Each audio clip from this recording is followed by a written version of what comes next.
वित्त मंत्री निर्मला सीतारमण ने संसद में बजट पेश किया। अपने 85 मिनट के भाषण में आम आदमी के लिए कोई बड़ा ऐलान नहीं किया। हालांकि उन्होंने टैक्स फाइल करने की सहूलियत, रेलवे प्रोजेक्ट्स, आयुर्वेदिक एम्स जैसे नई बातें कही हैं। बजट भाषण में कोई सीधा चुनावी एजेंडा नजर नहीं आया।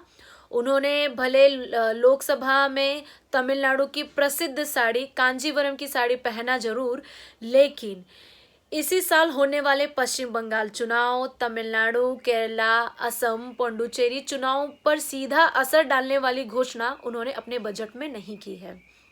ऑपरेशन सिंदूर के बाद से पहले बजट में निर्मला सीतारमण ने जियोपॉलिटिक्स और जैसी चुनौतियों की बात की है और देश का रक्षा बजट इस बार बढ़ा दिया है। पिछले साल देश का रक्षा बजट कुछ 6.81 लाख करोड़ रुपए का था, जिसे बढ़ाकर 7.85 लाख करोड़ रुपए का कर दिया गया है।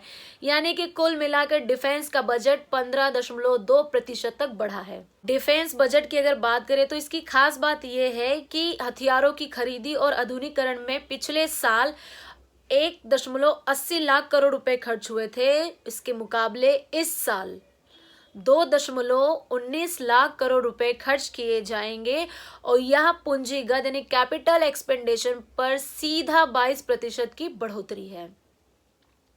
अब आठ चीजों में अगर आप 8 लाइनों में समझेंगे कि बजट को कैसे समझना है तो सेक्टर वाइज समझते हैं।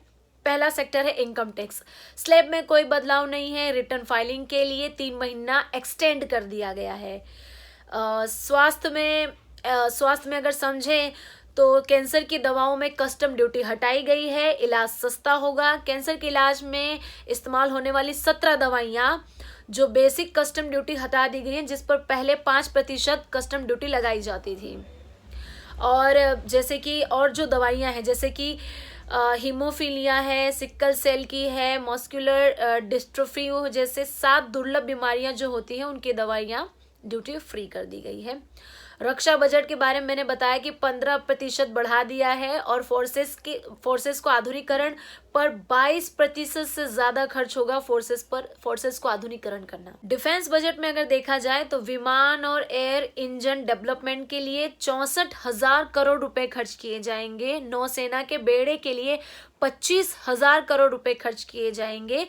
पेंशन के लिए 1.71 लाख करोड़ रुपए अलग रखे गए हैं पेंशन देने के लिए।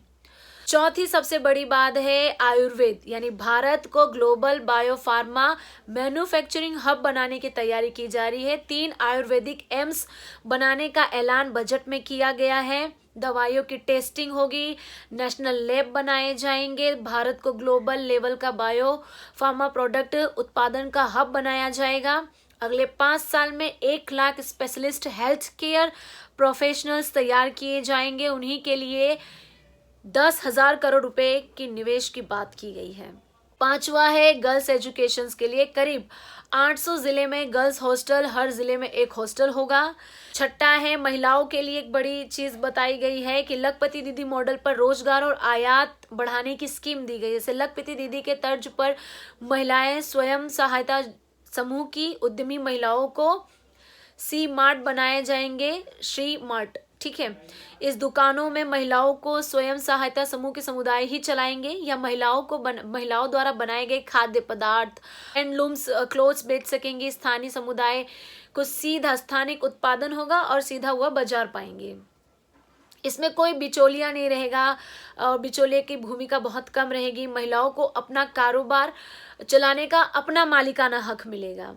7वां है शहरों के बीच 7 हाई स्पीड रेलवे कॉरिडोर बनाए जाएंगे। ये मुंबई पुणे हैदराबाद, हैदराबाद चेन्नई, हैदराबाद बेंगलुरु के बीच बनेंगी, मैंने मेट्रो सिटीज में बनेगा। अगले 5 साल में 20 नए राष्ट्रीय जलमार्ग बनेंगे। बनारस और पटना में जहाज मरम्मत सुविधाएं विकसित की जाएंगी। बड़ी बात है कि नए राष्ट्रीय जलमार्ग यानी बाय शिप जाएंगे। 8वां है ग्रीन एनर्जी पर ज़्यादा फोकस किया गया है इस बजट में। सरकार ने लिथियम आयरन बैटरी बनाने वाली मशीनों पर टैक्स छूट का दायरा बढ़ा दिया है। अब बैटरी एनर्जी स्टोरेज सिस्टम के लिए इस्तेमाल होने वाले सामानों पर ड्यूटी घट गई मतलब हटा ही दी गई है पूरी तरह से। इससे इलेक्ट्रॉनिक व्हीकल सस्ते होंगे। सोलर ग्लास बनाने में इस्तेमाल होने वाले सोडियम एंटीमोनिटा पर भी ड्यूटी हटा दी गई है, जिससे देश में सोलर पैनल भी सस्ता होगा। जो अभी सोलर पैनल महंगे हैं, लाख लाख रुपए में लगते हैं। 9वां, खनिज के लिए बड़ा सा किया है कि केरल, तमिलनाडु, ओडिशा में दुर्लभ खनिजों के लिए विशेष कॉरिडोर बनाए जाएंगे। इसमें आंध्र प्रदेश को भी जोड़ा गया है ताकि खनिज संपन्न राज्यों को फायदा मिल सके। अब ये है कि 10वां है, नारियल प्रोत्साहन योजना के करीब 3 करोड़ लोगों को जोड़ा जाएगा। यानी मछली पालन को बढ़ावा देने के लिए 500 तालाबों और अमृत सरोवरों का विकास किया जाएगा। पहले भी अमृत सरोवर का ये चल रहा था, लेकिन इन्होंने अभी टारगेट बढ़ा दिया है। 500 तालाब और अमृत सरोवर का इसमें समावेश किया है। पशुपालन क्षेत्र में नए व्यवसायों को बढ़ावा दिया जाएगा ताकि ज्यादा लोगों को नौकरी और रोजगार मिल सके, इनके अवसर प्रदान कर सके। राज्यों के साथ मिलकर भारतीय चंदन उद्योग तंत्र को फिर से स्थापित किया जाएगा। काजू, कोको को 2030 तक दुनिया में पहचान दिलाने का टारगेट है। 11वां है हैंडलूम, जिसे आप जानते हैं। नेशनल हैंडलूम पॉलिसी से कारीगरों को प्रोत्साहन और मदद देने की तैयारी की जा रही है। यानी अगर आप हैंडलूम का बिजनेस कर रहे हैं तो इस बार बजट में आपके लिए काफ़ी अच्छा फायदेमंद है, क्योंकि मेगा टेक्सटाइल पार्क बनाने की तैयारी की जाएगी। इसमें मैन मेड फाइबर का उत्पादन होगा। एडवांस फाइबर के लिए टेक्नोलॉजी अपग्रेडेड मंगवाई जाएगी और सिस्टम तैयार किया जाएगा। महात्मा गांधी ग्राम स्वराज मिशन के तहत खादी को प्रोत्साहन दिया जाएगा। वैसे भी खादी को प्रोत्साहन मिल ही रहा था, लेकिन अब इस बजट में ज़्यादा दे दिया गया। मतलब कि इसमें मार्केटिंग, प्रोडक्शन पर ज़्यादा जोर दिया जाएगा, जो पहले कम था। 1 डिस्ट्रिक्ट 1 प्रोडक्ट को सबसे ज़्यादा बढ़ावा मिलेगा। 12वां, सबसे अहम, 20 प्रसिद्ध पर्यटन स्थलों पर 10,000 गाइड्स को ट्रेनिंग दी जाएगी। यानी कि अब टूरिज्म को और ज़्यादा बूस्ट मिलेगा। इसके लिए पायलट प्रोजेक्ट शुरू किए जाएंगे। हिमाचल प्रदेश, उत्तराखंड, जम्मू कश्मीर में पर्यावरण रूप से ऐसे स्तर बनाए जाएंगे जो ट्रैकिंग और हाइकिंग के लिए आसान होंगे। यानी कि पहले आप सुनते हैं कि ये सारी जगहों पर हिमस्खलन हो जाता है, कभी लैंडस्लाइड हो जाता है, या उनके लिए अच्छी जगह नहीं होती हैं। ट्रैकिंग के दौरान बहुत सारी सुविधाओं की कमी हो जाती है।